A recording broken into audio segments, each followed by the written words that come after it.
물레방아, 나도향. 덜컹덜컹 홈통에 들었다가 다시 쏟아져 흐르는 물이 육중한 물레방아를 번쩍 쳐들었다가 쿵 하고 확 속으로 내던질째 머슴들의 콧소리는 허연 곁가루가 켜켜 앉은 방앗간 속에서 청승스럽게 들려나온다. 쏴알 쏴알 쏴알 구슬이 되었다가 은가루가 되고 대줄기같이 뻗치었다가 다시 쾅쾅 쏟아져 청룡이 되고 백룡이 되어 용솟음쳐 흐르는 물이 저쪽 산모퉁이를 10리나 두고 돌고 다시 이쪽 들복판을 오리쯤 꿰뚫은 뒤에 이방원이 사는 동네 앞 기슭을 스쳐 지나가는데 그 위에 물레방아 하나가 놓여 있다. 물레방아에서 들여다보면 동북간으로 큼직한 마을이 있으니 이 마을의 가장 부자요, 가장 세력이 있는 사람으로 이름을 신치기우라고 부른다. 이 방원이라는 사람은 그 집의 막실살이를 하여가며 그의 땅을 경작하여 자기 아내와 두 사람이 그날을 지내간다. 어떠한 가을밤, 유난히 밝은 달이 고요한 이 촌을 한적하게 비칠 때 그 물레방앗간 옆에 어떠한 여자 하나와 어떤 남자 하나가 서서 이야기를 하는 소리가 들리었다.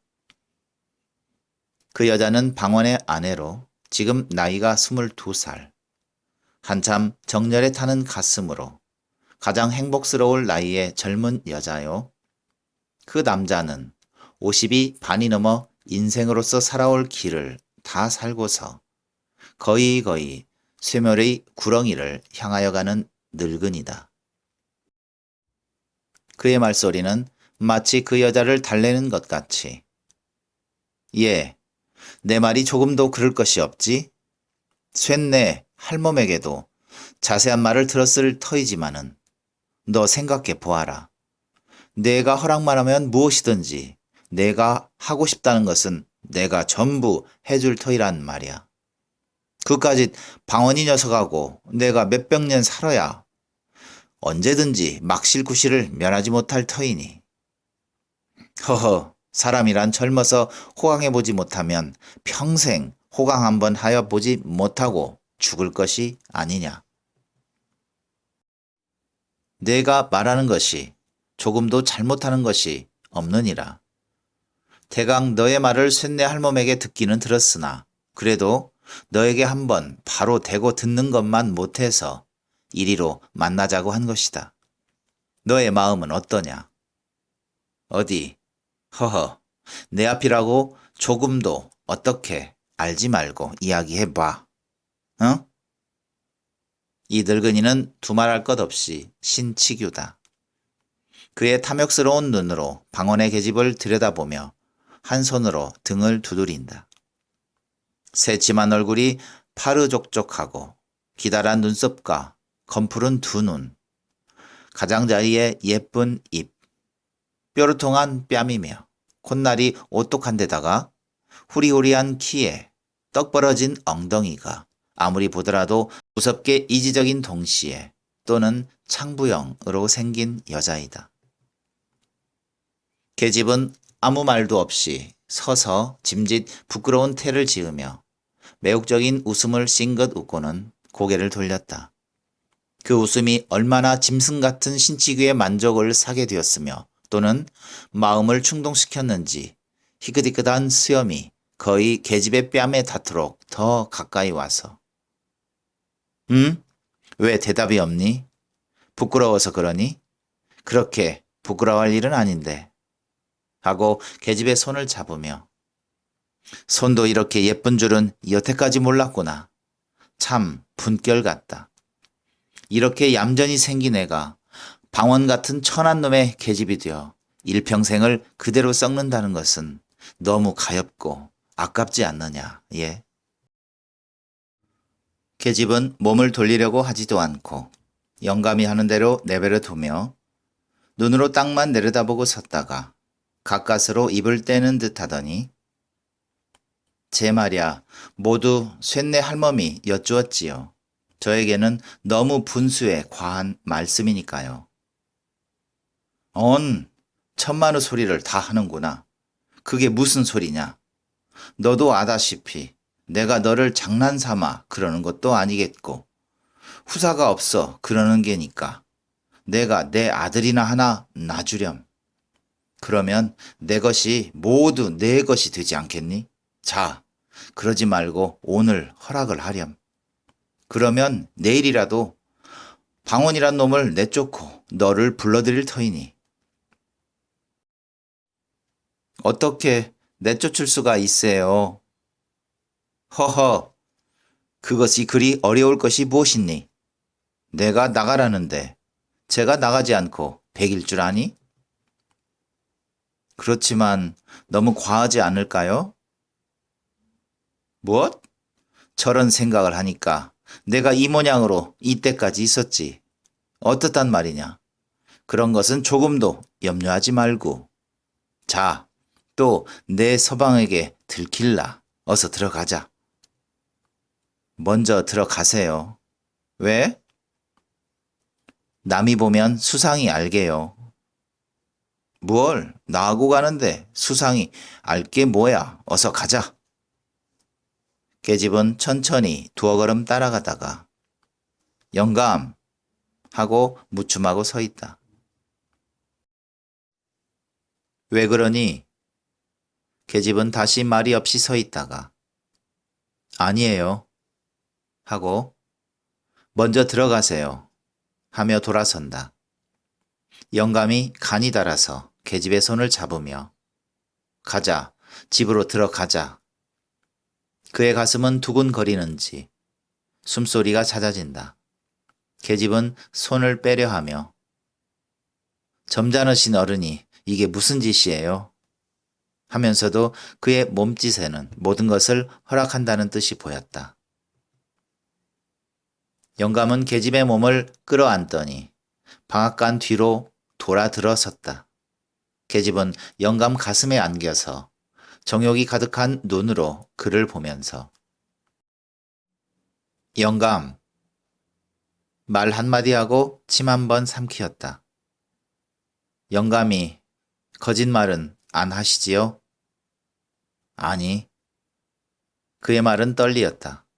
계집은 영감의 손을 한 손으로 잡고 또 한 손으로는 방앗간 속을 가리켰다. 저리로 들어가세요. 영감과 계집은 방앗간에서 20, 30분 후에 다시 나왔다. 사흘이 지난 뒤에 신치규는 방원인을 자기 집 사랑 마당 앞으로 불렀다. 예. 방원은 상전이라 고개를 숙이고 네. 공손하게 대답을 하였다. 내가 그간 내 집에서 정성스럽게 일을 한 것은 고마운 일이지만은 점잔과 주자를 빼면서 신치규는 말을 꺼내었다. 방원의 가슴은 이 많은 이라는 말 뒤에 이어질 말을 미리 깨달은 듯이 온 전신의 피가 가슴으로 모여드는 듯 하더니 다시 터럭이라는 터럭은 전부 거꾸로 일어서는 듯 하였다. 오늘부터는 우리 집에 사정이 있어 그러니 내 집에 있지 말고 다른 곳에 좋은 곳을 찾아가 보아라. 아무 조건도 없다. 또한 이곳에서도 할 말이 없다. 죽으라고 하면 죽는 신용이라도 해야 하는 것이다. 주인은 돈 가지고 사람을 사고 팔 수도 있는 것이다. 방원은 가슴이 답답하였다. 자기 혼자 몸 같으면 어디 가서 어떻게 빌어먹더라도 살 수가 있지만은 사랑하는 아내를 구해갈 길이 막연하였다. 그는 고개를 굽히고 허리를 굽히고 나중에는 마음을 굽히어 사정도 하여 보고 애걸도 하여 보았다. 그러나 그것은 헛된 일이다. 주인의 마음은 쇠나 돌보다도 더 굳었다. 그는 하는 수 없이 자기 아내에게 그 이야기를 하였다. 그리고 아내더러 안주인 마님께 사정을 좀 하여 얼마간이라도 더 있게 하여 달라고 하여 보라 하였다. 그러나 아내는 방언의 말을 들을 리가 없었다. 도리어 그러면 어떻게 한단 말이요? 이제부터는 나를 어떻게 먹여 살릴 터이요? 너는 그렇게도 먹고 살 수 없을까봐 겁이 나니? 겁이 나지 않고 생각을 해보구려. 인제는 꼼짝할 수 없이 죽지 않겠소? 죽어? 그럼 임자가 나를 데리고 이곳까지 올 때에 뭐라고 하였소? 어떻게 해서든지 너 하나야 먹여 살리지 못하겠냐고 하였지요. 그래, 그래. 얼마나 나를 잘 먹여 살리고 나를 호강시켰소. 여태까지 이때나 되도록 끌고 돌아다니는 것이 남의 집 행랑이었지요? 예, 그것을 내가 모르고 하는 말이냐? 내가 하려고 하지 않아서 그렇게 된 것이냐? 차차 살아가는 동안에 무슨 일이든지 생기겠지. 설마 요대로 늙어 죽게 하겠니? 듣기 싫소. 뿔 떨어지면 구워 먹지. 어느 천년에. 방원이는 가뜩이나 내어 쫓기고 화가 나는데 계집까지 그리하니까 속에서 열화가 치밀어 올라왔다. 이 육시를 하고도 남을련 왜 남의 마음을 글컹거리니? 왜 사람에게 욕을 해? 이년아, 욕 좀 하면 어떠냐? 왜 욕을 해? 계집이 얼굴이 노래지며 대든다. 이년이 발악인가? 누가 발악이야? 계집년 하나 건사 못하는 위인이 계집 보고 욕만 하고 한 게 뭐야? 그래, 은가락지 은비녀나 한 벌 사줘 보았어? 내가 임자하자고 하는 대로 하지 않은 것이 없지. 이년아, 은가락지 은비녀가 그렇게 갖고 싶더냐? 이 더러운 년아. 무엇이 더러워? 너는 얼마나 정한 놈이냐? 계집의 입속에서는 놈소리가 나오기 시작한다. 이년복에 누구더러 놈이래? 하고 손길이 계집의 낭자를 휘어잡더니 그대로 집어들고 두어 번 주먹으로 등줄기를 후리었다. 이 주리대를 안길련. 발길이 엉덩이를 두어 번 지르니까 계집은 그대로 거꾸러졌다가 다시 일어났다. 풀어 해뜨린 머리가 치렁치렁 끌리고 실룩한 눈에는 도끼가 섞이었다. 왜 사람을 치니? 이놈! 죽여라 죽여! 어디 죽여 보아라! 이놈 나 죽고 너 죽자! 하고 달려드는 계집을 후려서 거꾸로 뜨리고서 이년이 죽으려고 기를 쓰나? 방언이가 계집을 치는 것은 그것이 주먹을 가지고 하는 일종의 농담이다. 그는 주먹이나 발길이 계집의 몸에 닿을 때 거기에 얻어맞는 계집의 살이 아픈 것보다도 더 찌르르하게 가슴 한복판을 찌르는 아픔을 방언은 깨닫는 것이다. 홧김에 계집을 치는 것이 실상은 자기의 마음을 자기의 이빨로 물어뜯는 것이나 다름이 없는 것이다. 때리는 그에게는 몹시 애처로움이 있고 불쌍함이 있는 것이다. 그러나 자기의 화풀이를 받아주는 사람은 아직까지도 계집밖에는 없었다. 제일 만만하다는 것보다도 제일 마음 놓고 화풀이할 수 있습니다. 싸움한 뒤 하루가 못되어 두 사람이 베개를 나란히 하고 서로 꼭 끼고 잘 때에는 그렇게 고맙고 그렇게 감격이 일어나는 위안이 또다시 없습니다. 계집을 치고 화풀이를 하고 난 뒤에 다시 계집을 애는 듯한 후회와 더 뜨거운 포옹으로 위로를 받을 그때에는 두 사람 아니라 방언에게는 그만큼 힘있고 뜨거운 믿음이 또다시 없는 까닭이다. 계집은 일부러 소리를 높여서 꺼이꺼이 온다. 온 마을 사람이 거의 귀를 기울였으나 또 사랑 싸움을 하는군 하고 도리어 그 싸움을 부러워하였다. 옆집 젊은 것이 와서 싱글싱글 웃으면서 들여다보며 인제 고만두라고 하며 말리는 신용을 한다. 동네 아이들만 마당 앞에 쭉 늘어서서 눈들이 동그래서 구경을 한다. 그날 저녁에 방원은 술이 얼근하여 돌아왔다. 아까 계집을 찾은 마음은 어느덧 풀어지고 술로 흥분된 마음에 그는 계집의 품이 몹시 그리워져서 자기 아내에게 사과를 할 마음까지 생겼다. 본시 사람이 좋고 마음이 약하고 다정한 그는 무식하게 자라난 까닭에 무식한 짓을 하기는 하나 그것은 결코 그의 성격을 말하는 무지함이 아니다. 그는 비쩍거리면서 집으로 향하는 길에 거슴지레하게 풀린 눈을 스르르 내리감고 혼잣소리로 빌어먹을 놈, 나가라면 나가지 무서운가? 제 집 아니면 살 곳이 없는 줄 아는 게로군. 흥, 되지 않게 다 무엇이냐? 돈만 있으면 제일이야? 이놈, 내가 그러다가는 이 주먹 맛을 언제든지 볼라? 그대로 곱게 되질 줄 아니? 하고 개천 하나를 건너뛴 후에 돈이 무엇이냐? 한참 생각하다가 에휴, 한숨을 쉬고 나서 돈이 사람 죽이는구나. 돈, 흥, 사람 나고 돈 났지. 돈 나고 사람 났니? 또 징검다리를 비쩍비쩍하고 건넌 뒤에 고 베라 먹으려니 왜 그렇게 포달을 부려서 장부의 마음을 긁어놓아? 그의 목소리에는 더할 수 없이 다정한 맛이 있었다. 그는 자기 계집을 생각하면 모든 불평이 쓰러지는 듯이 숙였던 고개를 쳐들어 하늘을 보면서 허허, 저도 고생은 고생이지 하고 다시 고개를 숙인 후 내가 너무해. 너무 그럴 게 아닌데. 그는 자기 집에 와서 문고리를 붙들고 잡아 흔들면서 예, 자니? 자? 그러나 대답이 없고 캄캄하다. 인연이 어디를 갔어?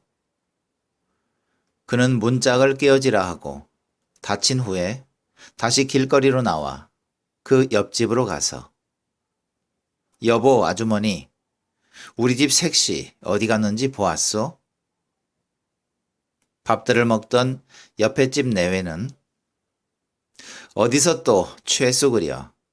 애어머니가 아까 머리 단장을 하더니 저 방앗개로 갑디다. 방앗개로? 네, 빌어먹을련. 방앗개로는 뭘 먹으러 갔누? 다시 혼자 방앗을 향하여 가면서 혼자 중얼거린다. 그는 방앗간을 막 뒤로 돌아서자 신치기와 자기 아내가 방앗간에서 나오는 것을 보았다. 아! 그는 너무 뜻밖의 일이므로 아무 말도 하지 못하고 그대로 한참이나 멀거니 서서 보기만 하였다. 그의 눈에서는 쌍심지가 거꾸로 섰다. 열이 올라와서 마치 주홍을 칠한 듯이 그의 눈은 붉어지고 번개 같은 광채가 번뜩거리었다. 그는 한참이나 사지를 떨었다. 두 이가 서로 맞춰서 달그락달그락 하여졌다. 그의 주먹은 부서질 것 같이 단단히 쥐어졌었다. 계집과 신치교는 방언이와 선 것을 보고서 처음에는 조금 간담이 선을 하여졌으나 다시 태연하게 내려앉혔다. 일이 이렇게 되었음에 할 대로 하라는 뜻이다. 방언은 달려들어서 계집의 팔목을 잡았다. 그리고 이를 악물고 부르르 떨었다. 나는 내가 이럴 줄은 몰랐다. 계집은 무얼 이럴 줄을 몰라? 하며 파란 눈을 흘겨보더니 나중에는 별꼴을 다 보겠네. 의뢰 그럴 줄을 인제 알았나?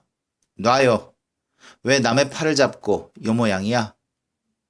오늘부터는 나를 당신이 그리 함부로 하지는 못해요. 더러운 녀석 같으니. 계집이 싫다고 그러면 국으로 물러날 일이지. 이게 무슨 사내답지 못한 일이야? 놔요. 팔을 뿌리쳤으나 분노가 전신에 가득 찬 그는 그렇게 쉽게 팔을 놓지 않았다. 예, 내가 이것이 정말이냐? 정말 아니고 비싼 밥 먹고 거짓말할까? 내가 참으로 환장을 하였구나. 아니, 누구더러 환장을 했대? 원, 기가 막혀 죽겠지. 놔요, 놔. 왜 추근추근하게 이 모양이야, 놔. 하면서 힘껏 뿌리치는 바람에 계집의 손이 쑥 빠지었다. 계집은 손목을 주무르면서 암상맞게 돌아섰다. 이때까지 이 꼴을 멀찌감히 서서 보고 있던 신치규는 두어 발자국 나서더니 기침 한 번을 서투르게 하고서 내가 술이 취하였으면 일찍 들어가 자든지 할 것이지 웬 짓이냐? 내 눈깔에는 아무것도 보이는 것이 없단 말이냐? 너희 연놈이 싸우는 것은 너희 연놈이 어디든지 가서 할 일이지. 여기 누가 있는지 없는지 눈깔에 보이는 것이 없어? 짐짓 소리를 높여 호령을 하였다. 엣, 괘씸한 놈. 눈깔을 부라리었다. 방원은 한참이나 쳐다보고서 말이 없었다. 생각대로 하면 한 주먹에 때려도 필 것이지만은 그래도 그의 머릿속에는 아까까지의 상전이라는 관념이 남아 있었다.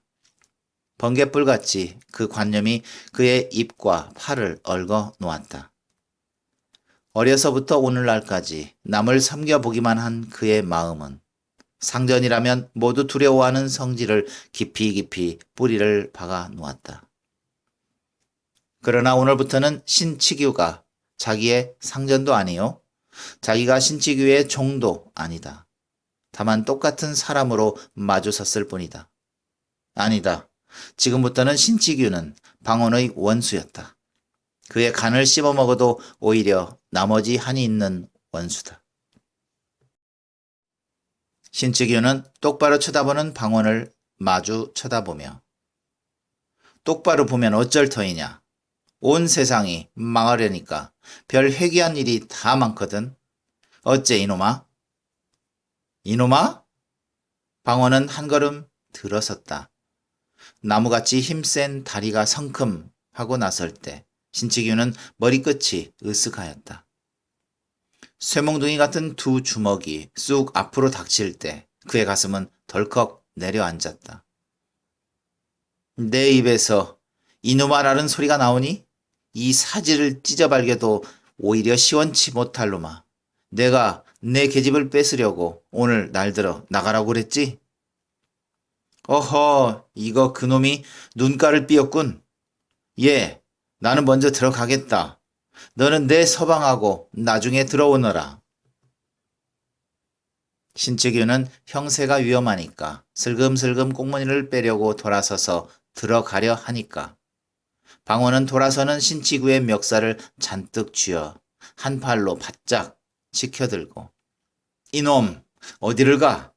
내가 이때까지 맛을 몰랐구나 하며 한 번 집어쳐 땅바닥에다 태질을 한 뒤에 그대로 타고 앉아서 목줄띠를 누르니까 마치 뱀이 개구리 잡아먹을 적 모양으로 깨깨 소리가 나며 말 한마디도 하지 못한다.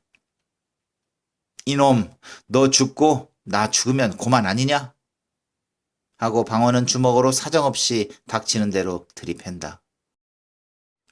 나중에는 주먹이 부족하여 옆에 있는 모루돌멩이를 집어서 죽어라 하고 내리친다.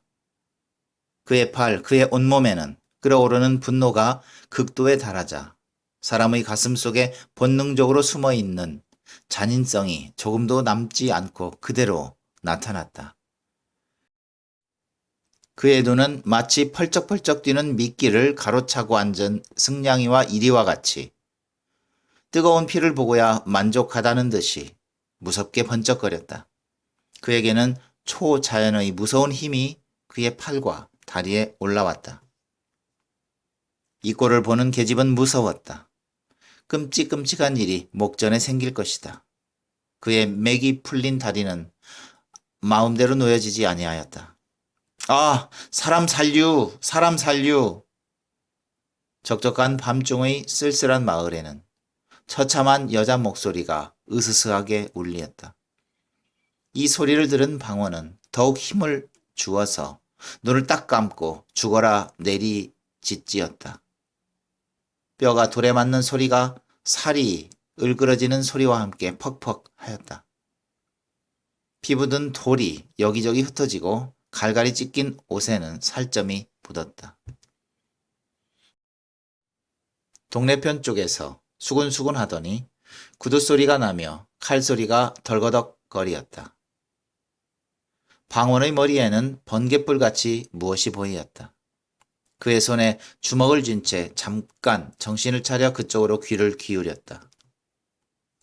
순검. 그는 신치기의 배를 타고 앉아서 순검의 구두소리를 듣자 비로소 자기가 무슨 짓을 하였는지 깨달았다. 마치 미친 사람처럼 일어났다. 그리고는 옆에 서서 벌벌 떠는 계집에게로 갔다. 예, 가자. 도망가자. 너하고 나하고 같이 가자. 자, 어서, 어서.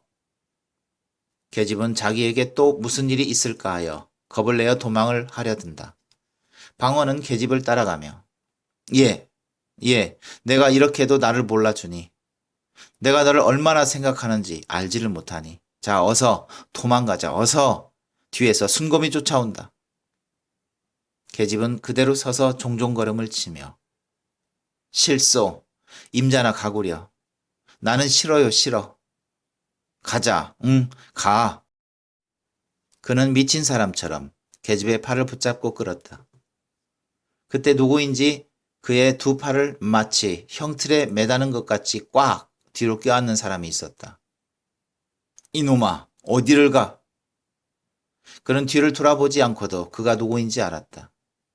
그는 온 전신에 맥이 풀리어 그대로 뒤로 자빠지려 할 때 어느덧 널판 같은 주먹이 그의 뺨을 사정없이 갈겼다. 정신 차려. 네. 그는 무의식하게 고개가 숙여지고 말소리가 공손해졌다. 땅바닥에서는 신치규가 꿈지럭거리며 이리저리 뒹군다. 성승스러운 비명이 들린다. 방호는 포승지인 채 계집은 그대로 주재소로 끌려가고 신치규는 머슴들이 업어들었다. 석 달이 지났다. 상해죄로 감옥에서 복역을 하던 방원은 만기가 되어 추록을 하였다. 그러나 신치규는 아무 일 없이 자기 집에서 치료하고 방원의 계집을 데려다 산다.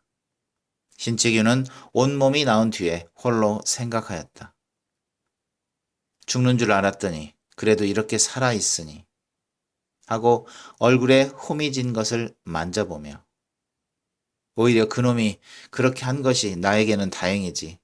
얼굴이 아프기는 좀 하였으나 허허.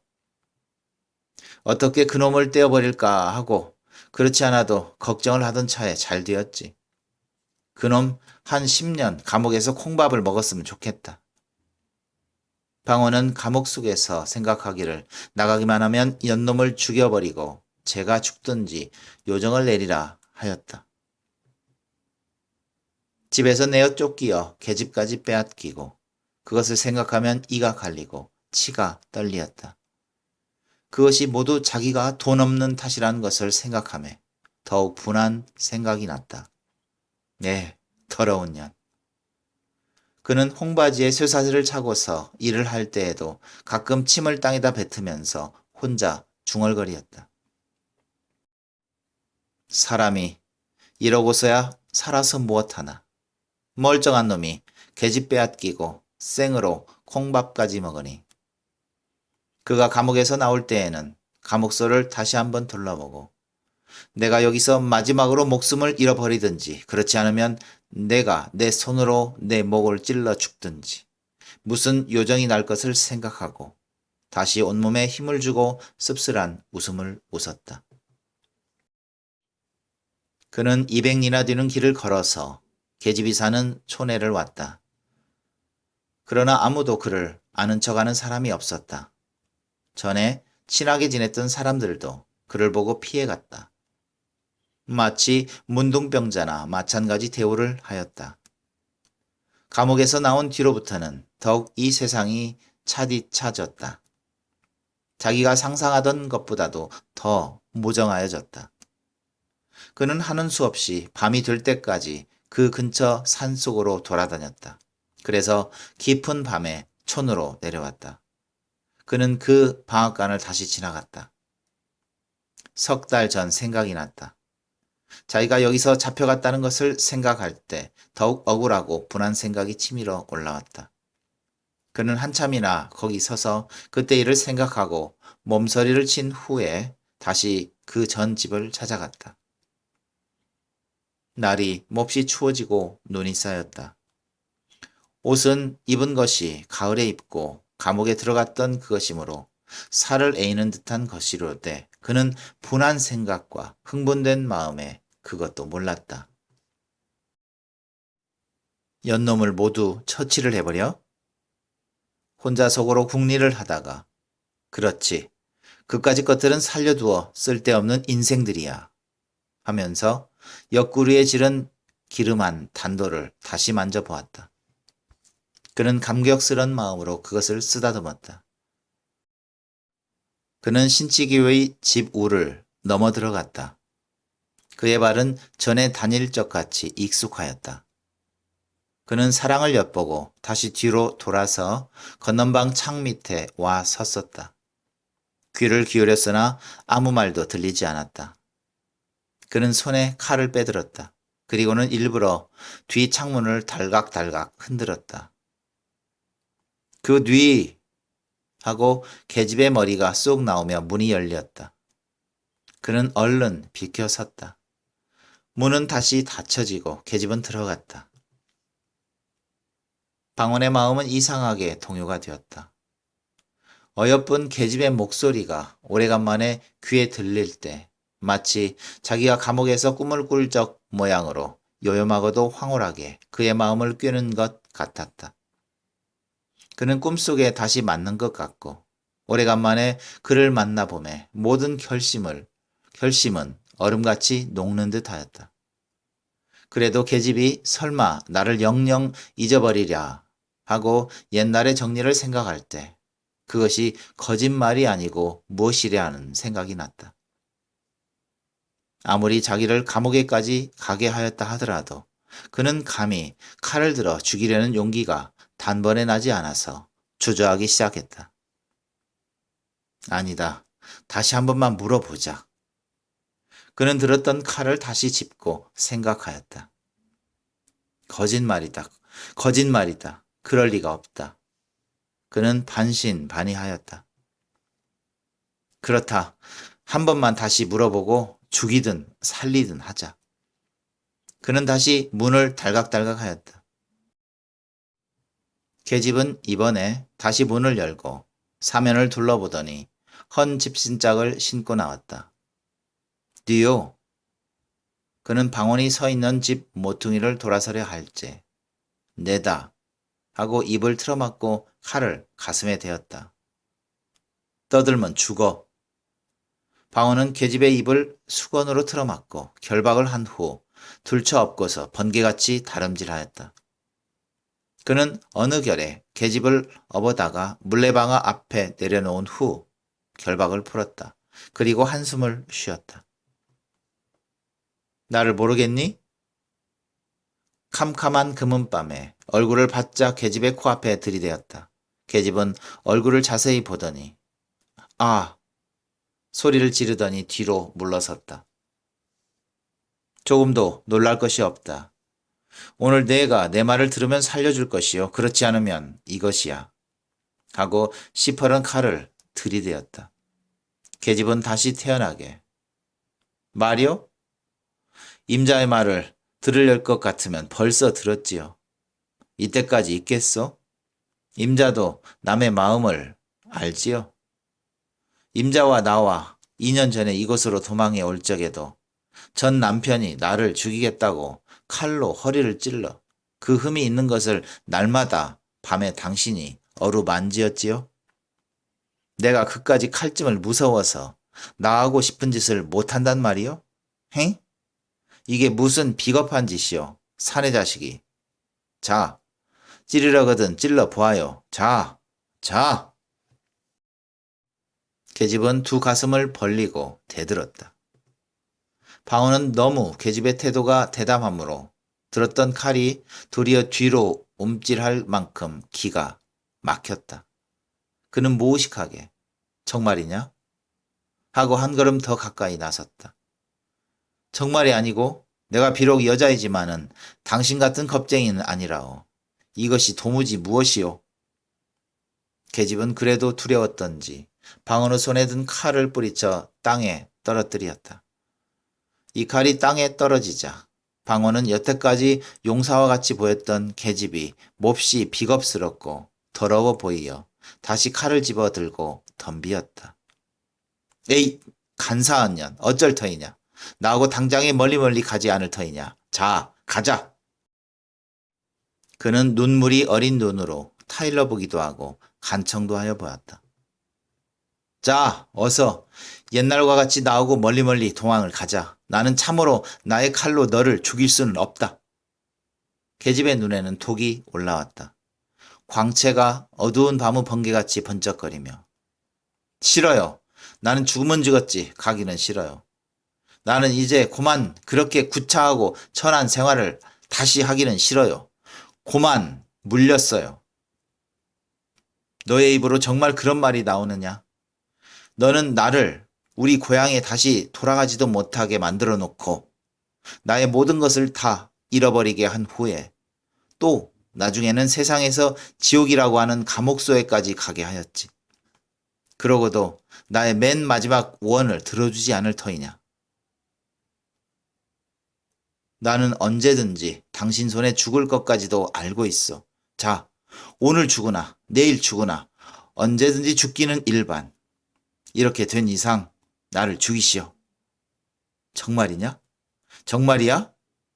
정말이요. 계집은 결심한 뜻을 나타내었다. 방원의 손은 떨리었다.